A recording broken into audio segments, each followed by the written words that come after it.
The Night Swim by Megan Goldin. So this story, we have Rachel. She's a true crime podcast host. Her show has picked up a lot in popularity. She starts receiving these mysterious letters asking for her help.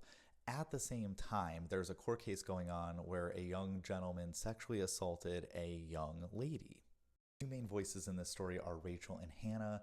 Rachel, she was a little boring for me. She was a little bit boring for me, and I feel like she didn't do much through the whole book, and I can't stand when that happens. Hannah, I don't think you were supposed to dislike her. I don't think you're supposed to dislike either of them. I don't like Hannah. I didn't like her. She just wasn't the vibe. I think the strongest component of this book was its logic. I feel like the story makes sense. It tells a cohesive story. However, it was boring. This is a thriller mystery, and I'm bored. When it comes to twists in this book, there was only one or two, and there was so much build-up for them, and then when we get to them, just not my favorite personally.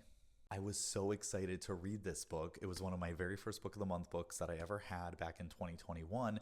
So I was stoked to finally pick this, but it was giving me very mid. It just felt like it existed. It's just there. I love books that go into the whole podcast element as well, but I would say None of This Is True by Lisa Jewell or Listen for the Lie by Amy Tintera, I think did a better job.